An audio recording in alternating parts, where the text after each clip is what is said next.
Sports fans, you are live. Welcome to the Sports Behavior Podcast. I am your host, OgDaBeast, here with my co-host, the legendary Chltwn32. What's poppin', Yeah, we in the house. Saw a great football game last night. Man, it wasn't a good football game. You want to talk about a great football game. Look, before we get into anything, man, I want to thank every one of y'all that's in here live with us today. Every single one of y'all, because y'all ain't got to be here, man. Today is 2K Day, and we got some people in here watching us talk about sports on a Friday night. I love it. I appreciate every single one of y'all. But we're going to open the show up with some breaking news. Breaking news, right tackle for the Cowboys, Lyle Collins. They say he failed a test, and he's suspended for 5 games of the regular season. You know more about it than I do, so I'm going to swing it to you. What happened? Well, it wasn't your conventional failed drug test where, you got a guy who got caught with marijuana in his system or steroids in his system or something like that. It wasn't nothing like that. What it was he was scheduled to take a test and he didn't show up for the test at all. Now, doing that is the same as getting pulled over and asking to step out the car to take a field sobriety test and you say no. Right. Well, automatically you're getting arrested. No doubt. Well, same thing happened here. It wasn't the conventional failed test. Now, this is going to be big for the Cowboys, man, because now not only did you lose Zach Martin, who you should have back, but now you lose Lyle Collins in the next week. So that's going to be big for them, man. And especially how great the offensive line for the Dallas Cowboys played in this game. Losing this guy for 5 games could be detrimental to the running game, and that's all the Cowboys like to do. But we gonna now get into this game. Thursday night football. The Buccaneers hosted the Dallas Cowboys in what I want to call an extreme thriller, one of the best opening night games I've seen in nearly over a decade. I cannot remember being this engaged outside of the fact that this is the first game of the year. Usually that's what leads me to immediate engagement. This is the first game of the year. But the Tampa Bay Buccaneers, we had predictions on the last show of how we thought this game would go. You had it in a blowout. You had Tampa Bay beating the dog shit out of these boys. You didn't think they stood a chance. I had a little bit of a closer score. My score was 20-24. Right. Well, I was closer than you, but the final score was 29-31, a complete thriller. Dak Prescott, 58 pass attempts, over 400 yards, 3 touchdowns. Tom Brady, the greatest player to ever do it, 50 pass attempts, 379 yards, 4 touchdowns. I got a question to ask you. Due to how this game went, and we know the Dallas Cowboys added 8 new players in free agency to that defense, and the Tampa Bay Buccaneers had Patrick Mahomes running around that pocket like road runner in the Super Bowl last year, and we saw absolutely none of that in this game. So do you attribute this more so to the lackluster defensive play by both sides or the hellacious quarterback play by Dak Prescott and Tom Brady? I think it was a combination of both, G. I think it was a combination of both. We talking about basically running it back with that defense that Tampa had. Right. They ran it back. Yeah. But with that being said, it was week 1.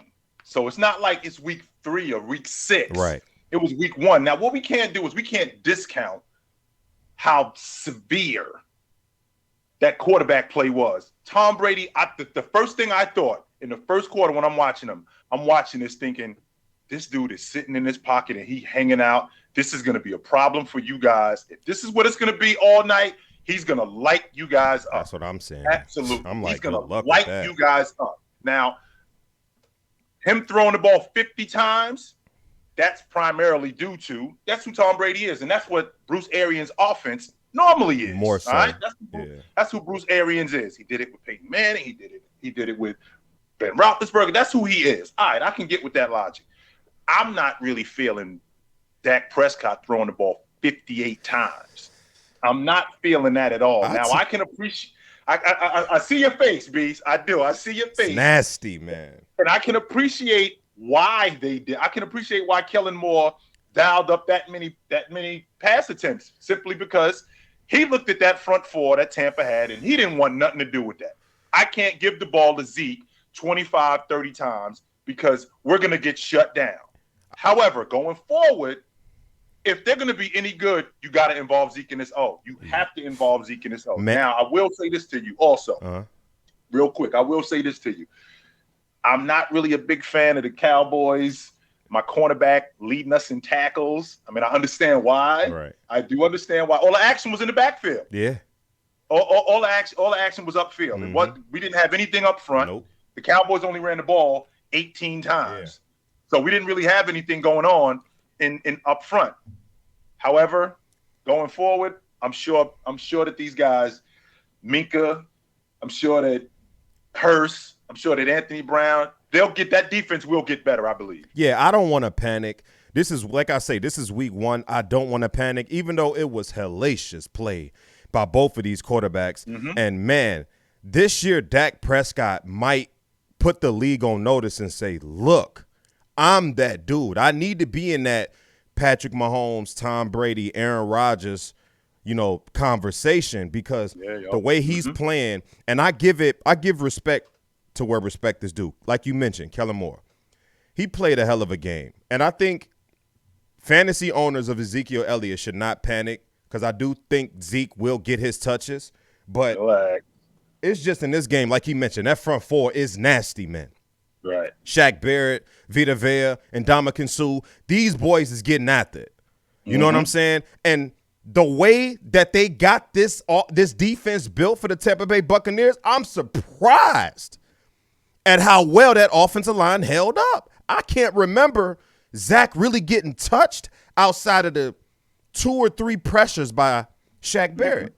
And Ezekiel Elliott, for a guy, this is what I mean when I say it's more than just running the football, catching the football, blocking, elite level blocking. Ezekiel Elliott, even though he wasn't that engaged in the game, physically touching the ball, he showed that wasn't going to bother him in the way he approached the game. His blocking. That was my next question to you, too. How was that going to affect Zeke going forward when he's not involved in the game like that? I don't think. That was exactly what I was going to ask. To answer that question, I don't think that's going to be an issue. I don't think Zeke is going to be not involved in the game as much as he wasn't in this one. I think that was part of the game plan by Mike McCarthy and Kellen Moore. Kellen Moore had an offensive game plan coming into this game. Everybody's ranting and raving about this Boise State style offense that they running, and it looks great. It looks flashy, cool. The little fake screen goal by CeeDee Lamb for the first touchdown of the game. It was amazing. Was awesome. Everything was just off the chain. But to get back to the question, I think it was both.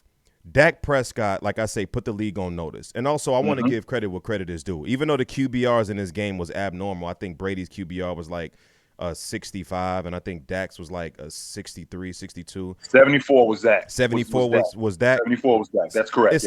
It's crazy because QBR is a confusing stat, and you would figure that they would be able to pretty much decipher the difference between forced mistakes and whether the mistake was on the quarterback or not. Because to be honest with you, I don't think I can't recall one mistake from either one of these quarterbacks. Dak Prescott threw an interception, but it was because CeeDee Lamb dropped the ball, which is another thing. He was dropping the ball all night, all night long. Tom Brady had 2 interceptions. Were those interceptions his fault?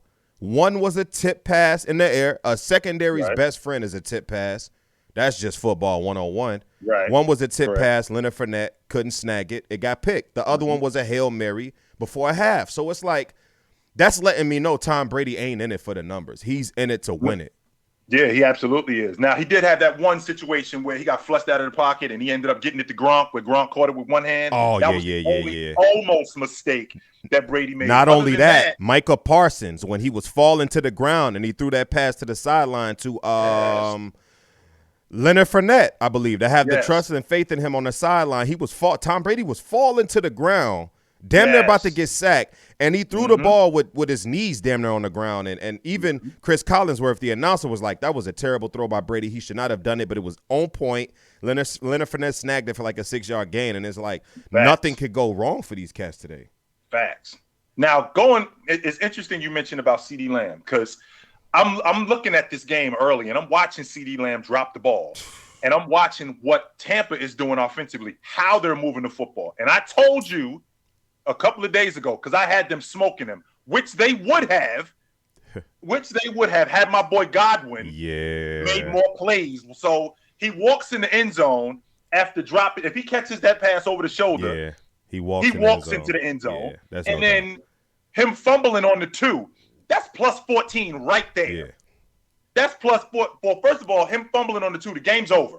Because now it's a 2-possession game with less than 5 minutes. And if you're giving the ball back to Brady with, 2 minutes, you're not getting the ball back. That's no doubt.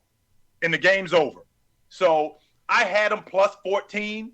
Absolutely. Now, I want to ask you, who do you think in terms of Kellen Moore, who do you think he went after yesterday in terms of his offense? Because like I said, Dak threw the ball 58 times. When you're throwing the ball that much, you're picking on somebody. Who do you think he went after? I wasn't paying attention. Who did he go after? Carlton Davis? I think he went after Dean. I think that he's looking at Dean going, that's my guy. Yeah. That's who we're going to go after. And I think he went after him. Yeah, I think he was the weak link in what they were doing defensively. Was he the one that gave up that touchdown to Amari Cooper, the second one? Yes, yeah, that's what I'm saying. So it's like, it was crazy. And Kellen Moore and Mike McCarthy, this was a moral victory for the Dallas Cowboys. I don't want to look at this as an L. This is the Super Bowl champions, the defending Super Bowl champions, and these dudes are loaded. I don't think in the history of the game I've ever seen a team as loaded as this one. Like, they have no weaknesses. Leonard Fournette, Rojo in the backfield. Speaking of Rojo, he fumbled one time, and Bruce Arians put his ass on the bench. He did not see the field for the entirety of the game. He was done. We're not doing that. Like, man, we can't afford you turning the ball over. So it's like you got those 2 running backs, a much improved offensive line. You got the greatest quarterback to ever do it. You got your wide receivers are so strong that Antonio Brown is your slot, and he can line up in the X and Z. And it's like Antonio Brown is going up against nickel corners. That's just unfair, and it's crazy because he's the 3rd wide receiver on the depth chart, but he might be the most talented wide receiver on the team. That's how dangerous. Think Godwin is better than him? Huh? In terms of a talent standpoint, do you think Godwin is better than him? No, I don't sir. think so either. No, sir. Antonio Brown is the most gifted wide receiver on this team, no doubt about it. If AB was on a team that needed a wide receiver and he could be the number 1 with a serviceable quarterback, he's the guy. And it's not even – we talking about AB being top 10, top 5 again. Because I don't think any of his skills diminished. That 40-yard pass over the top, Tom Brady got 5 hitches in the pocket. I'm talking about they just let him walk right into a easy pitch and catch. Him and Antonio Brown. Speaking of Antonio Brown, let's discuss some of these wide receivers. We already talked about CeeDee Lamb. I see Dak's trust in CeeDee Lamb developing, and I could tell early on he really wanted to get him involved into the game early and often, right? And we know Amari Cooper's a number 1. Coming into the season, everybody was saying how CeeDee Lamb was going to take over as the number 1 wide receiver for this franchise. He's the guy. I do believe CeeDee Lamb is immensely talented, but you saw after he dropped those pivotal passes and cost that quarterback an interception, in that 4th quarter, it was Amari Cooper time. It was straight up Amari Cooper time. Yes, Coop had 13 catches, 16 targets, $139 and 2 tubs. Yep. CeeDee Lamb did have himself a game, those 7 catches, 104 and a touchdown. But my God, absolutely. I think and Amari Cooper. Not only did he have that, Dak made it clear, I'm not giving up on you. Exactly. He did. And that's huge for a wide receiver's confidence, because if you come to me once or twice and those catches that he dropped, those are big deal catches. Yeah. Those catches those drops were big drops, because those were drops that were potentially moving the football further down the field and where it wasn't dink and dunk. Right. Those were big drops. Yeah. Now, with that being said, make sure we clear CD last year without that 795 yards in 11 games. Yeah. That's before Dak. So as of right now, he's on pace for a 1,700-yard season. And that's why, if he continues to do what he's doing. That's why coming into the season, they had so much confidence. And everybody was ranting and raving about he might have took the number 1 spot. But we could see his youth showed on prime time. His youth definitely showed. I'm getting feedback on your end. So I don't know if you got something turned up where my voice is coming through, but I'm nothing. getting feedback on your end. Everything's off. Can you hear me? Yeah, I can hear you perfect. Everything should be perfect. But you could definitely see the confidence that the Dallas Cowboys have in CeeDee Lamb. Mm-hmm. But like I say, his youth showed in this game, prime time. The lights is bright, and he dropped a few pivotal passes, and inevitably they ended up going to Amari Cooper. Now I want to crazy. Go ahead. Real quick. Real quick. It's interesting that you bring up that we didn't even talk about Mike Evans. Yeah, we didn't even talk. We didn't even talk about it. And how awesome is Mike Evans? And Brady didn't really go to him that much. That's what I mean when I say what I say about this offense. It could be anybody on any night. So if you got one of these 3 wide receivers in fantasy, good luck. Because one week it could be Mike Evans, the next week it could be Antonio Brown, and the week after that it could be Chris Godwin. Just like a game Mike Evans had tonight, and everybody was on social media bashing Evans. I told you he's not top 10. He's not top 10. Bullshit. Because the night that Mike Evans had, I believe he only had like 2 or 3 catches for like 13 yards. The night that he had could easily be Chris Godwin next week. Easily. Or Antonio Brown. No doubt about it. Or Antonio Brown. No doubt about it. But Chris Godwin and Antonio Brown did all the heavy lifting for them from the wide receiver standpoint. We're going to get into Gronk a little bit later, but what about towards the end of the game? Towards the end of the game, it was an interesting no call towards the end of this game. Did Chris Godwin push off on that back shoulder fade from Tom Brady? What the hell happened here, I know what it looked like. I know what it looked like. However, I'm lined up as a wideout, and I know Brady is coming to me. So what I'm running a streak route. I'm not running a go route. I'm running a streak route. And me and Tom, we on the same page. Tom is making it clear to me. When I run this streak route, if I'm ahead of him, he's putting the ball out in front of me. Yep. But ultimately, he's coming to my back shoulder. Yep. Right? So he's coming to my back shoulder. That means that the cornerback, he's on top of me. Yep. So if he's on top of me, we're hand fighting. That's all we're doing. We're not pushing, we're hand fighting. Yep. So when that ball is coming to my back shoulder, I'm adjusting. That's what I'm doing. All I'm doing is adjusting. I'm not pushing. I'm just adjusting. Now, he got beat, and he made it look actually worse than what it really was. You think so? Let's cut the nonsense. Man. He got beat. I wish I had a reel to where I could roll this tape while we over here and just look at it. I'm going to figure out how to do that on here. But, man, I'm going to tell you like this here. When I saw that, I'm like, man, that had to have been a push-off. The corner flopped and fell on the ground. And then I look, but I look and think about it. Momentum would force you to stutter your feet and try to reposition yourself to make a play on the ball. How did this dude end up from shuffling his feet to turn around to make the play to being falling this way completely out of the play? Because Chris Godwin pushed off. No doubt about it. No. Yes. And the reason why I know, this is my back shoulder right here that I'm working with. And what I'm doing is I'm adjusting, because here comes the ball. This is a bang bang play. This isn't a play that's going to happen over the course of a couple of seconds. This is a bang bang play. He's already on me. When I'm adjusting to get the ball, we still hand fighting. No way. So it's not like it's a situation where we stopped hand fighting. I'm adjusting. We still hand fighting. His momentum took him that way. And while I'm doing that and I'm hand fighting with him, I'm adjusting to get the ball. That take could be 99 cents, and I'm still not buying it. Look, that man ran a streak. Whoever stacks who, that's where we going with the ball. If the corner stacks the wide receiver, we going back shoulder. If I stack the corner, we going over the top. The corner stacked him. I don't know if he allowed it to stay close to the sideline to not risk an incompletion, but it was a hell of a play call, hell of a read, hell of a pitch and catch by Brady to Godwin.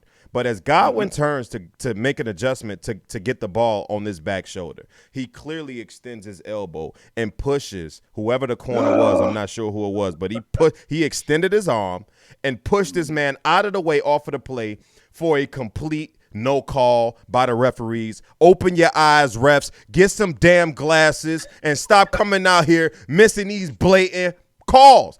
This pivotal moment in the game, that could have changed the entire dynamic of the game. If that pass is incomplete, that changes the entire dynamic of the game. I don't understand. Third down, by the way. How many? That was third down. Oh, my God. That changes the whole dynamic of the game. That was third down, by the way. How does so many refs that get paid to make these calls not make that call? Even if, though, like, you should throw the flag and allow Bruce Arians to challenge it. Like, at least give us something. Don't just we didn't see nothing. I don't know what's going on. Did you see it, Harry? No, I didn't see it, Larry. But was it blatant, though? I think it was. It was a clear extension of the arm. It wasn't. Oh, my God. It was not blatant. If this take was 99 cents, I'm not buying it. Moving on. Gronkowski, man. Rob Gronkowski, speaking of down the stretch of this football game, that seemed to be, outside of the Godwin catch, that seemed to be Tom Brady's security blanket again. This is the healthiest I've seen Gronkowski look since like 2011, man. Like, he definitely had a pop in his step. Man, I'm like, Gronkowski looks amazing. What did he do? Gronk had 8 catches for 90 yards and 2 touchdowns. Fantasy owners, put him in the game. If you got Gronkowski and you didn't start him like me, because I got him and I didn't start him, put his ass in the game. Real talk, because Brady is looking for him. And the most importantly, fantasy owners, Cameron Brate didn't touch the field. Neither did O.J. Howard. Gronkowski was the only tight end on the night to touch the field. That means something. Bruce Arians, Tom Brady, and this offense, they got it rolling. But my question to you is, 8 catches for 90 yards, 2 touchdowns. Will this be a constant? Can he keep this up? And what's your opinion on how Rob Gronkowski looked this Thursday? Well, what they did, and I was loving every minute of this, I'm watching Gronk get matched up with linebackers. I'm watching him get matched up with DNs, and you got no shot. No shot. You got no chance, especially in the red zone. Because what he'll do is he'll run a 5-yard out, he'll run a 3-yard slant, and he'll just smoke you to the end zone. Man, that's all he'll do, and that's what he was doing. Yeah. And he was Brady's security blanket when he was running 8-yard digs. So whenever Brady looked like he might have been in trouble, the first one, despite who he was looking for, who the play was ran for, when Brady came to the line of scrimmage, the first thing he did was, "Where's 87?" Yes, there's 87. Okay, I'm good. Whatever we're running, it doesn't make a difference. Where's 87? There he is. That's who I'm looking for. Now, I'm watching Gronk, and he looked like he was 6 years younger. He had a pop in his step. Yeah. He looks like healthy. He looks healthy, man. And that's something we can't say about Gronk over the past 6 or 7 seasons. He's either entering training camp banged up, entering the season banged up, or he comes in healthy and gets injured by week 3. It's like Gronk just could not stay on the field for majority of his career, and him taking that year off. And then it seems like they spent last year trying to integrate him into the offense. Now, not to wish injury or congratulate injury on somebody, but the injury to O.J. Howard might have helped Gronk, because I believe if O.J. Howard was there with a Cameron Brate, that it probably takes a little bit longer to get Gronk ingratiated into this offense. But the injury, and Cameron Brate ended up getting hurt, if I'm not mistaken, too. So it's like now it's like we really get to see what's going on, and Gronkowski looks like, oh, my goodness, looks like the Gronk of old. Like I say, fantasy owners, no other tight end touched the field, only Gronkowski. He looks like he's Tom Brady's security blanket once again, and the potential for this offense and this team. Usually when I look at a team, I could tell whether or not they going to run it back. The Tampa Bay Buccaneers is smelling real run it back-ish. I'm glad you mentioned that too, Beast, because I was looking at their schedule. They got 5 playoff teams before they got to see Buffalo in week 14. They got 5. And the 5 playoff teams that they got, the Rams, who I'm not sold on, okay? They got to play Chicago. I think that's a W. I think they'll split with New Orleans. And I think they'll split with New Orleans and Washington, right? And Indianapolis. These are the 5 playoff teams that they got to see. So up until week 14 with those 5 playoff teams, I could see them 14-0 with Buffalo coming into town. I could see that. Even better, like a month ago, when the schedules first came out, when I looked at their schedules, before I even knew what the hell was going on, I made a TikTok video excuse me, go follow me on TikTok at OgDaBeast_sports. But I made a TikTok video, and when I saw the Tampa Bay Buccaneers schedule, I said, ain't no way. Ain't no way. They finna go 17-0. Ain't no way. They're going 17-0. But let's segue to this, though. Spicy take of the day. I usually lead the show with this, but we had a great game on Thursday, so we're going to get into it, though. Ja'Marr Chase. What is up with Ja'Marr Chase? He's in an interview, and he's asked questions pertaining to his recent drops. Like, he's been having issues catching the ball, and this man says it's harder to catch the ball in the NFL than in college because the laces is different. The ball shape is different. It's a lot of things about the ball that he disagrees with. And when he made that statement, it basically went viral. NFL Twitter was going crazy, calling him all type of busts and that he has bust potential now, being the first wide receiver taken in the draft. What you think, Unc? Is Ja'Marr Chase bust potential or what? No, he is not. Thank you, man. I know I'm not tweaking. Not only that, let's make sure that we clear on one thing. When I get to the pros, I'm not a pro. I got pro potential. Right. It's your job to teach me the pro game. All right? So I got to adjust to that. The basketball in the NBA is not the same as the basketball in college. It's a different ball. So it is an adjustment. Adjustment with the ball. It's an adjustment with the way I'm running routes. It's an adjustment with the quarterback. It's an adjustment with the offense. Now, let's make sure we clear on one thing. Ja'Marr Chase has in the past. Well, his first season at LSU, barely 300 yards. Barely 300 yards. His second season at LSU, almost 1,800 yards. So there is an adjustment period with him. And, oh, by the way, Beast, let me not forget to mention, who was throwing him the ball at LSU? Joe Burrow. I think the same dude that's throwing him the ball in Cincinnati. Yep. So if you give this guy a minute, because I can remember one guy who we drafted in 1985, my 49ers, named Jerry Rice, his rookie season, I'm watching him thinking to myself, what the hell did we do with this guy? What are we thinking? Because he didn't look like he was going to be much at all, only except he turned out to be awesome. Let's hold the phone on Ja'Marr Chase, man. Let's hold the phone on Ja'Marr Chase. Let's see what we got before we call this dude a bust. Hang on, man. That's what I'm saying. How's your camera? Is your camera tweaking on? I'm good. Yeah, it seemed like the camera's tweaking on my end too. I don't know what's going on, but we gonna roll with it. But Ja'Marr Chase, man, thank you for sticking up for my mans. Anybody who knows me knows I got a man crush on Ja'Marr Chase. That is my dude. LSU. Everybody ranting and raving. Justin Jefferson. He's a dog, don't get me wrong. But I just always felt like Ja'Marr Chase not only was going to be better, was better in college, and will be better in the NFL. Mark my words. You heard it here first. For all y'all hating on my man Ja'Marr Chase, lay off my man Ja'Marr Chase. It makes no sense for y'all to be trying to call my man a bust just because he got a few preseason drops. Watch week one. This man cut up. You going to see why. This man was the first wide receiver taken in the draft. But let's move on. We got award predictions, right? We gon' try to decipher who's going to win each and every one of these awards this year. We got MVP, Defensive Player of the Year, Offensive Rookie of the Year, Defensive Rookie of the Year, Comeback Player of the Year, and, of course, Coach of the Year. Unc, I'm going to shift it to you. Who's winning the MVP?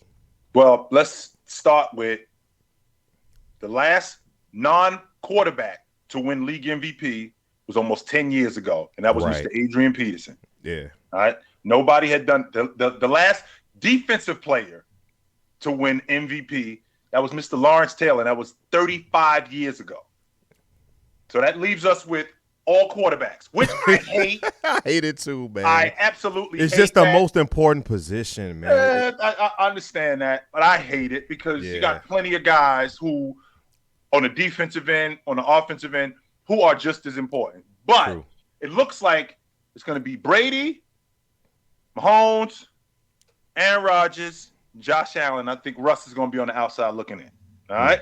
Okay. From what I saw yesterday, and this is why I went into what I'm looking at with the Tampa Bay Buccaneers with their schedule. We talking about a team that when Buffalo comes to see us in week 14, they might be 14-0. And if they are 14-0 by that time, I'm guessing off the top of my head in week 14, Brady probably going to have something like 3,500 yards, 25 or 30 touchdowns, and it's not going to be a question of who the league MVP is. Does that mean he's the best player in the league? No, he's the best player on the best team. Right. And it's going to be hard not to give it to him. Very difficult. It's going to be very difficult not to give it to him. You said it yourself that you looked at their schedule a month ago and you thinking, yo, these dudes going to run the table. They're going to run the table. These dudes going to not only are they going to run the table, they running it back. Yeah. And I'm looking at their schedule and I'm looking at Tom Brady last night in that pocket, and I felt like I was flashing back to 2005, and I'm thinking that's what he looked like. Yeah. That's exactly what he looked like. So I would not be surprised if Tom Brady won the league MVP if he can hold up, because we aren't talking about a spring chicken here. We're talking about a 44-year-old who does still look like he's that dude. And capable of winning an MVP. This is your MVP right here you just mentioned. 44 years old. Man, defensive player of the year. Give it to me. 32 for 50. 379 yards last night. It's crazy. And he looked awesome. Crazy. DPOY, what you got? Well, my defensive player of the year, and I've said this in the past, it's either a pass rusher or an interior defensive lineman. And for me, it's only two guys. Even though Howard, I'm loving him. And I think that his impact on the defense is going to be tremendous. Mm-hmm. But it's either T.J. Watt or Aaron Donald. And this season, from what I just saw today, when I heard that T.J. Watt marched into Mr. Rooney's office after his agent told Mr. Rooney that we're going to hold off on the deal, he marched into Mr. Rooney's office and said, we got a deal. Mm-hmm. I got to get to work. He's ready to get to work. Yep. So he against his agent's wishes, because his agent was like, yo, we can get more money. Listen, I got to get to work. So he's focused. That Pittsburgh defense is going to be stout. And I think that T.J. Watt is the defensive player of the year this year. Good stuff. Offensive rookie of the year. Well, my offensive rookie of the year, it's just one guy and one guy only, and that's Mr. Kyle Pitts. Ooh. I can't see nobody else. When you throw in the ball, like I said to you a couple of days ago, Matty Ice can still sling it.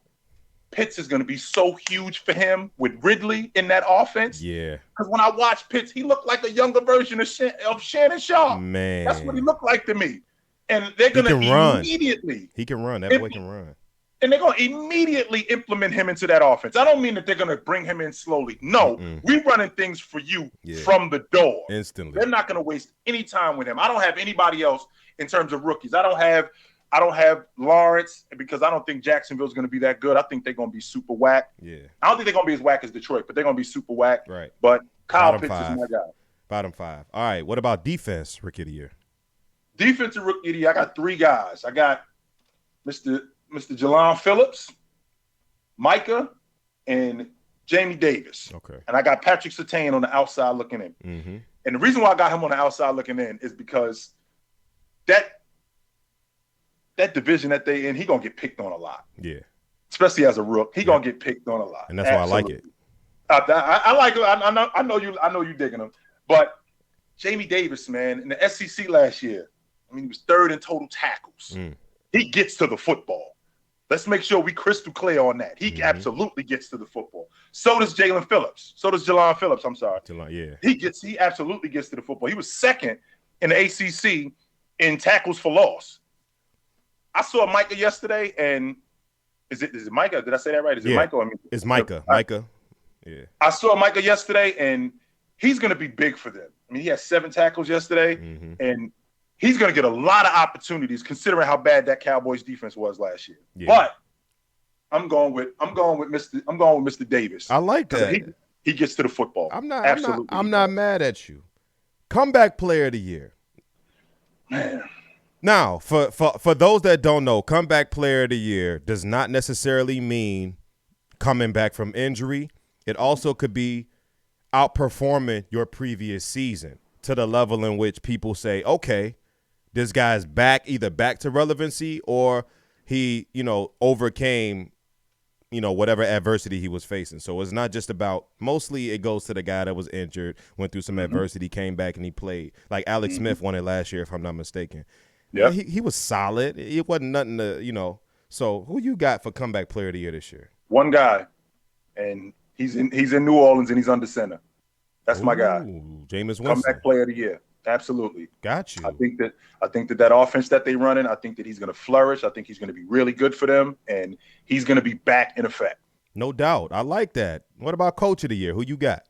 Well, the interesting thing about Coach of the Year, I had 3 guys. Because Sean Payton is in it every year, and as a 49er homer, the way Kyle Shanahan draws it up, it's unmatched. Yeah. But the one guy who has turned it around and is continuing to turn it around is my man Stefanski up in Cleveland. And the reason why is because every year they've gotten better. Yeah. And not only have they gotten better every year, Baker has gotten better. Yeah. Landry has gotten better. Yeah. And what he's doing with that group and making them into potentially contenders for a team that they won 2 games in 2 years. We talking about a team, they were a laughing stock. Under Hugh Jackson. We had people asking, yo, could Alabama beat them? Man. Yo, could Clemson beat them? We had people asking that. And it's right? crazy to say that because that wasn't even that long ago. Like, that it wasn't even it was that just long. 3 years ago. Yeah, that wasn't even that long ago. It was 4 years ago. It was not that long ago. Yeah. So I think he's my coach of the year, Kevin Stefanski. Awesome, man. Good stuff. I like that pick. Cleveland has everything they need to be successful. Let's see what they do with it. Now, my award predictions. Let's go MVP. I'm listening. Let's go MVP first. I'm taking Lamar Jackson. Lamar Jackson is a spicy pick for MVP, but with the injuries to his running backs, they picked up a couple. They picked up a couple veteran running backs in free agency, and I think they'll be fine. Latavius Murray and Le'Veon Bell, and I think they'll be okay. They run it by committee. That's not the issue. But I think this is going to put a lot more on Lamar Jackson's shoulders, not only to run the ball, but be more efficient in the passing game. He's got his guy Mark Andrews. They acquired Sammy Watkins from Kansas City. They got Marquise Brown, who should make a leap as the number 1 guy over there, and with a little bit of competition because he hasn't had that his entire career. This is his 3rd year, maybe 2nd or 3rd year. Third season. So Hollywood Brown should be better, and I like the amount of work that's being put on Lamar Jackson. I think because of that workload, Baltimore already doesn't lose a lot of games. They'll lose 3, maybe 4 games max all season, and Lamar Jackson will be 1,000 yards, over 3,000 through the air, possibly 30 touchdowns combined. So that should be enough to get him the MVP. So you think they're the class of the AFC North? Yes. Because 13 wins that division. No doubt. No doubt about it. All right. Defensive player of the year. I'm going to have to agree with Unc and go TJ Watt. I mean, he has one job, and that's get to the quarterback. That's it. Nothing else. And he does it better than anybody else in the business. I'm sorry. He's disruptive. He's physical. You can't block him. Getting to the quarterback, besides Aaron Donald, I think TJ Watt's coming in with a chip on his shoulder. He did get kind of people calling it. He got choked out of the Defensive Player of the Year last year. Aaron Donald got another one, and people was like, oh, this probably should have been TJ Watt's year. That's in the back of his brain, and I think he's coming out for blood. Offensive Rookie of the Year. I had Trevor Lawrence by default because they it seems to be the obvious pick to go with a quarterback. And I do think out of all the other quarterbacks, he's going to be an instant starter, probably the only one besides him and Zach Wilson, of course. He's going to be an instant starter. But damn that. I'm changing my pick. What? I'm going with Jamar Chase just because of the spicy take of the day. Y'all running y'all mouth about my man. He got his LSU quarterback. Jamar Chase is going to have 15 touchdowns this season. Watch what I tell you. Y'all want to talk a talk? Let's talk the talk then. He got his quarterback. They got all them wide receivers over there, all of them weapons over there. Joe Mixon, bad offensive line. These boys is going to throw the ball 50 times. You thought Dak and Brady threw it a lot? Watch how many Joe Burrow throw it a lot. Barring injury to any of these boys, Burrow, most importantly Burrow, Jamar Chase will be your offensive rookie of the year. Defensive rookie of the year. I'm going Patrick Surtain. Surtain. Everybody is correcting everybody to how to correctly pronounce this guy's name. I've been watching since I watched his daddy play. You know what I'm saying? So they going to pick on him a lot. And I think Denver, this is the main reason why I think not only are they going to pick on this kid a lot, Denver has a hellacious defense this year. Yeah, Denver's defense is crazy. And not only that, they got the weakest schedule in the NFL. So you combine a great defense with a weak schedule and a young corner that's going to get picked on and tested. Patrick Surtain may get 5 interceptions this season as a rookie, and that should be enough to solidify Defensive Rookie of the Year. No doubt about it. He'll be in the Defensive Player of the Year talk if he gets 5 picks. That's what I'm saying. What I got, Comeback Player of the Year? Comeback Player of the Year. It's so easy to just go with Dak Prescott, who's probably going to win that award, no doubt. I think Dak Prescott is going to run away from that award. So I got a dark horse pick, and that's Carson Wentz. Everybody bashed Carson Wentz over how terrible he played, and then the Eagles had a spotlight when we put Jalen Hurts into the game, even though he didn't play as well as people anticipate or like to dissect today, right? Correct. I think Carson Wentz has everything in place to be successful. Great offensive line, great running game with Jonathan Taylor, Nyheim Hines, solid wide receiving core. T.Y. Hilton's a little banged up, but he should be ready to go in a few weeks. Hellacious defense, arguably top 5 defense, arguably the best offensive line in the league. He's immensely talented. He's got his offensive coordinator from his MVP season or almost MVP season. He has everything in line. Carson, you still my mans. Even though you're not an Eagle anymore, you still my dog and I'm rocking with you. Carson Wentz for Comeback Player of the Year, Coach of the Year. These boys is going to run the table. And if they run the table, I might as well change my MVP pick from Lamar Jackson to Tom Brady, because I think if they do that, Bruce Arians is going to run away with Coach of the Year by default. I don't even think it's going to be because he's a great coach. I just think he's going to get it because they say, damn, we got to give it to him. But they usually like to give Coach of the Year to teams that kind of overcome something. Ass the year before, and all of a sudden they made the playoffs, so they serviceable. So if it's not Bruce Arians or Sean Payton, I call Sean Payton every year. Every time somebody say, give me your coach of the year, I say Sean Payton, because I think he's arguably the best coach in the league next to Bill Belichick. Like, Sean Payton is amazing.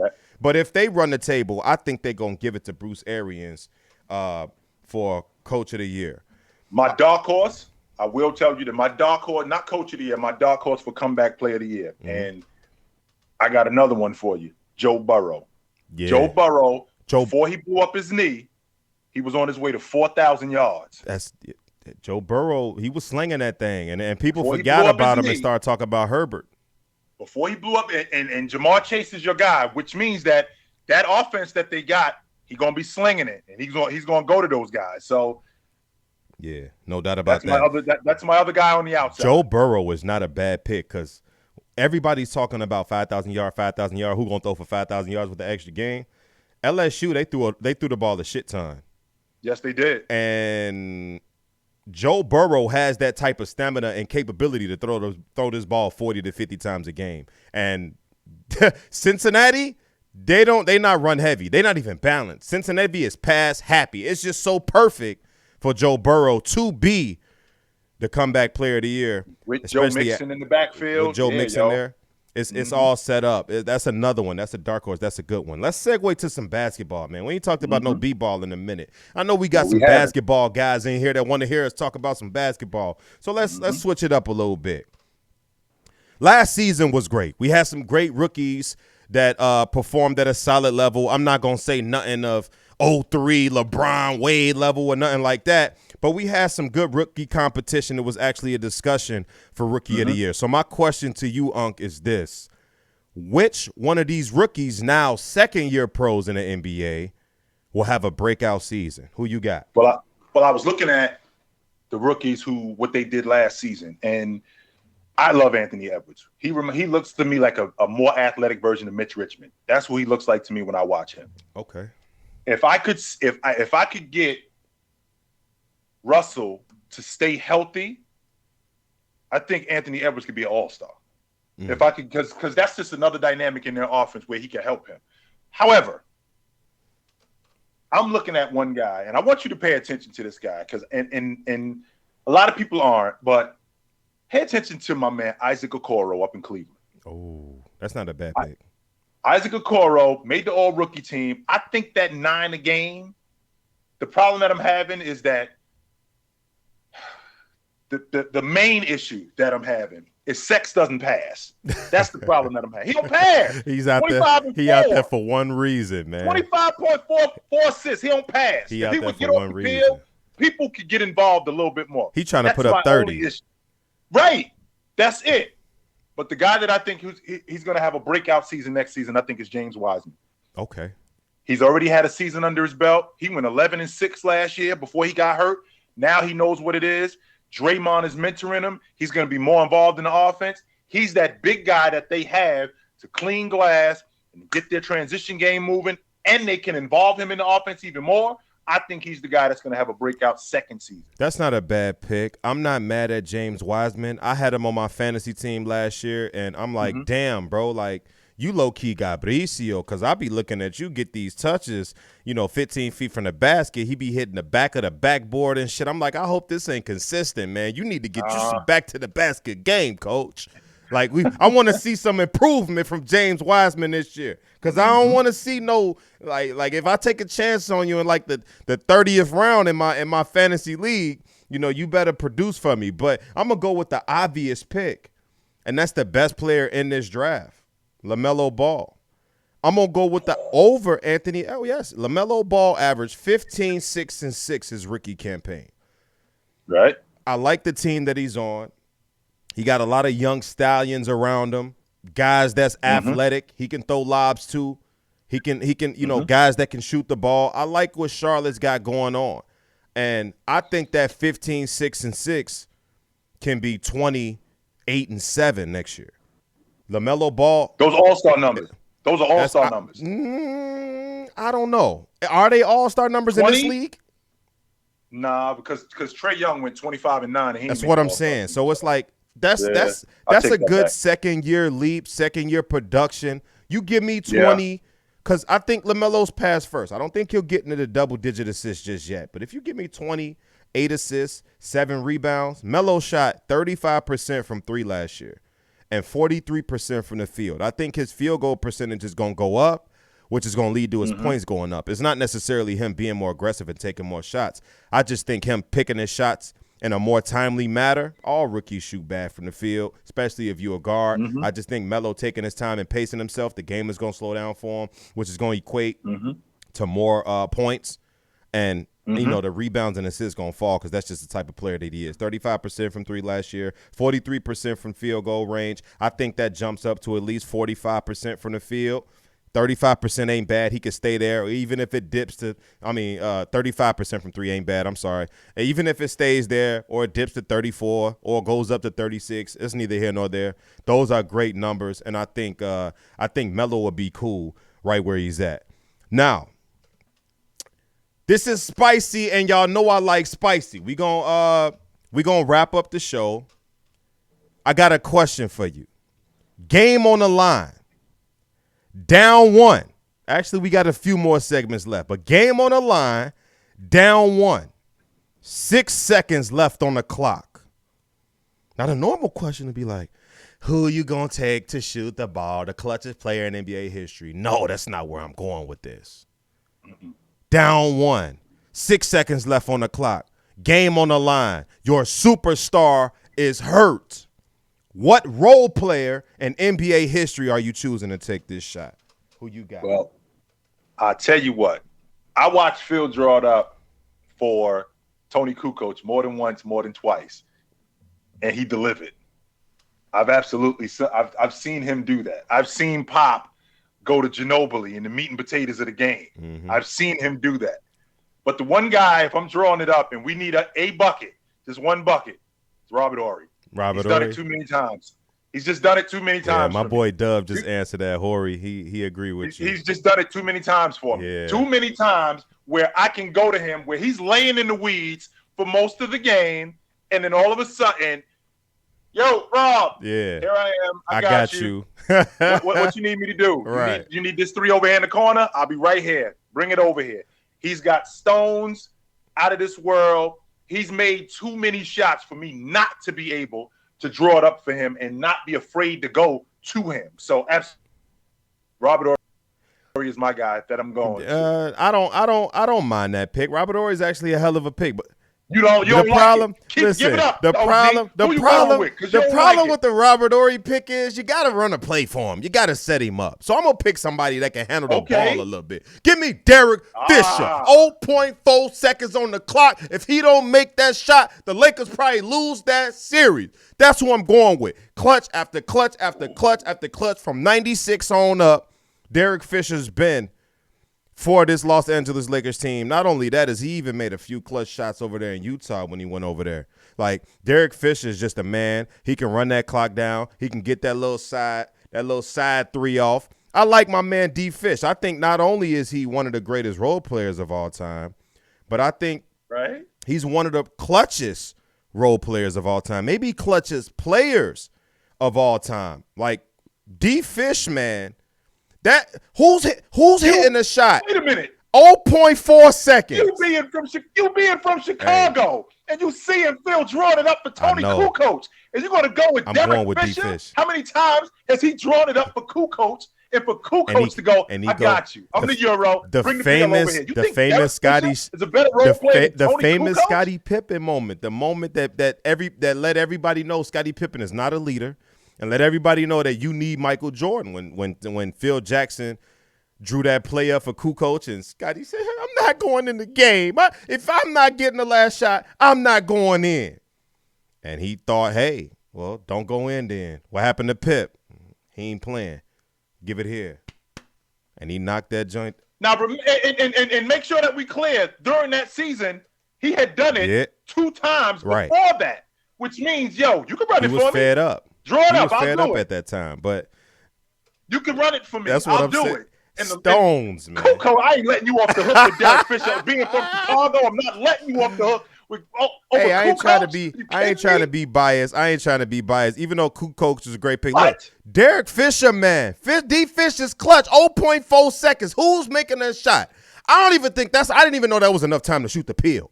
0.4 of a second. I didn't even know you could get a shot off. And if you go back and you watch that tape, it looked like they might have started the clock a little bit late because he caught it, turned around, and shot it. Like, all that, he made it. Like I say, if it wasn't for him hitting that shot, the Lakers might lose that series. But while we on the subject of role players taking clutch shots, I want to know your top 5 role players of all time. And let's be quick with this one because we're running out of time. All right, because I got at the bottom. I got to leave somebody out because I got Ori, Lemon Pepper, Kukoc, Manu Ginobili, Draymond, and Dennis at the top. So somebody got to come off that list, right? Somebody has to come off that list. And when I think about the one person who's got to come off that list in terms of a role player, Lemon Pepper. Lemon Pepper Lou got to come off the list. I'm not mad at that. I kind of went in an unconventional way. I named, real role players. Like Draymond Green may be a Hall of Famer. You know what I'm saying? Like, and Ginobili's a Hall of Famer. Dennis Rodman is a Hall of Famer. My guys, I don't think any of these guys is in the Hall of Fame. At 5, I got Steve Kerr. Is Steve Kerr in the Hall of Fame? If he does get in, he'll probably get in as a coach over a player. Steve Kerr, 5-time champion as a player, knock down shots, clutch moments, big time. At 4, this may surprise a lot of y'all if y'all know who this guy is, but I got the microwave, Vinnie Johnson. Man was giving you 15 a night off the bench for the bad boy Pistons in the mid to late 80s. Like the microwave was a dog. Straight up. Yes, he was. At 3, I got D. Fish, my main man. Here you go with D. Fish again. What's understood don't have to be explained. 0.4 seconds, 0.4 of a point, 0.4 of a second. D. Fish, he's a dog. At 2, I got Jason Terry. The man shut down LeBron James. I can't hear you. I'm still not over that, by the way. Yeah, the man shut down LeBron James. You know what I'm saying? So all you LeBron fans out there, he got shut down by a 6-foot guard, man. So, Jason Terry, one of the greatest role players of all time. And number 1, I got. Hold on. Who was that at the door? Who is? Oh, that's Max Kellerman. Iguodala. That's who I got as number 1. Iguodala. Oh my God. Show up and show out. Iggy on championship teams, man, got a Finals MVP as a role player. The man Iguodala on his own team was serviceable. One of the best two-way players in the league at that time. And then you put him on Golden State and he gets a Finals MVP, even though my man Steph Curry got cheated out of it. He gets a Finals MVP. But that is my top 5 role players of all time, in my opinion. Now let's wrap this show up with some questions from the fans. This is a segment that you have to be following us on TikTok for. Sports Behavior Podcast. Hit up them Q&As. Drop your questions. Matter of fact, after this show, go to the Sports Behavior Podcast TikTok. The link is in my bio. Hit up them Q&As. We ain't been getting no Q&As. We trying to answer these questions live on the show for y'all. We trying to get it popping for y'all. But Nia CXRIS, I don't know what that means, crisis, or I don't know what she trying to say, but asks, why does Westbrook get so much hate, but a guy like Luka Doncic gets so much praise? People clown Westbrook and his playoff success, but Luka hasn't made it out of the first round, and he's treated like a champion. I'm going to take the lead on this one. I think the issue with Russell Westbrook is you can't put him in any situation and he's an instant winner. You know what I'm saying? The situation has to be right for Westbrook to be successful. And then at that point, what kind of success are we actually talking about? Championship success? No. If those of you that don't remember, this Westbrook hating on Westbrook shit just started. Westbrook was loved when he was with Kevin Durant. It was Kevin Durant's decision to leave because he felt like the front office prioritized Westbrook when he should have been the priority. This hate for Westbrook shit is brand new to the NBA community, the fan base of the NBA community. Guys were not hating on Westbrook 5-6 years ago. Think about it. When Kevin Durant left and went to Golden State Warriors, he became the villain. Russell Westbrook was called upon to be the savior for the OKC Thunder. I immediately made some phone calls and said, look, this guy's about to average a triple-double when I heard the news that Kevin Durant went to Golden State. And he was loved. People loved Westbrook. He went out there and he averaged a triple-double, won the MVP, got that team to the playoffs, and it was like everybody loved Westbrook. But when people started to find out that other people that play with him are having success without him and he can't win because then he got Paul George. Oh, they about to do something. Did nothing. Then he went play with Harden. Did nothing. You know, where did he go after that? After Houston, he went to where did he go? Washington. Played with Bradley Beal. Did nothing. Barely missed the playoffs, below 500 record. Now he's with the Lakers. This is where the hate for Russell Westbrook started to come. Like, no matter who he plays with, no matter what he's got and what situation he's in, this man ain't winning shit. All this talent, averaging all these triple-doubles, all these numbers, and he ain't winning nothing. Oh, he's garbage. That's when the hate started. Russell Westbrook used to be loved. Well, this hate shit just started. What say you, Unc? Well, first of all, the problem that we having is the reason why we're not winning championships was because of you, Russ. You see Kevin Durant goes to Golden State and he's winning. The reason why he's in Golden State and he's not here and we're not winning NBA championships is because you ran him off. And now compound that with the fact that not only is he playing with other great players and they're not winning, Russ ain't really that smart.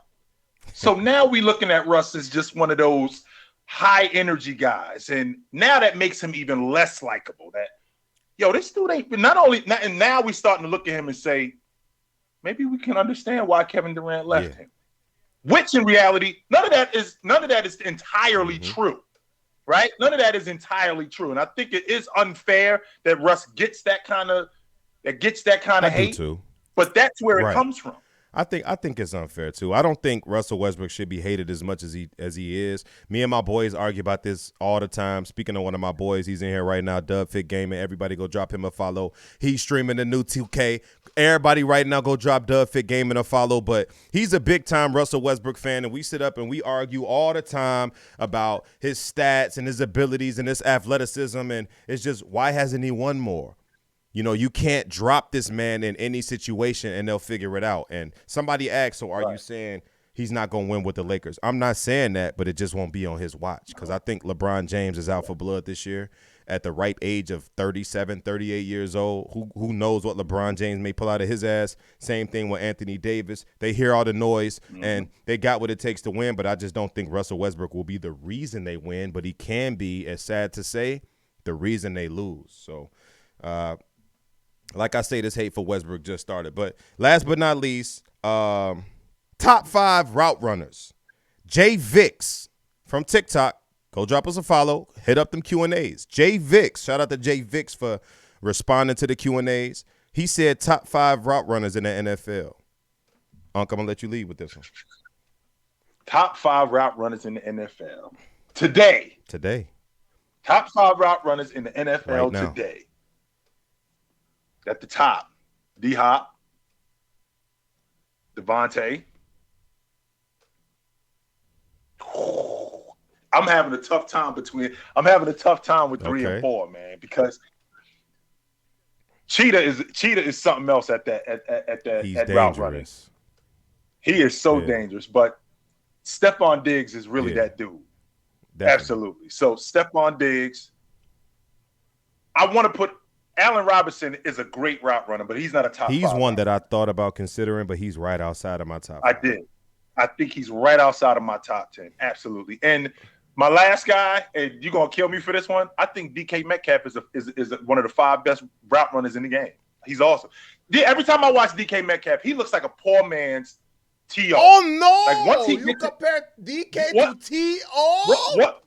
Once he gets it figured out, once he gets it figured out, they see me. He's going to be impossible. He's already getting close, but wait till this dude, and I'm telling you, man, wait till this dude, as physical as he is, how precise he is in route running, wait till he figure it out. I love me some DK Metcalf, but damn, the T.O. comparison, though. You pulled the T, you like the monkey wrenches. Just physically.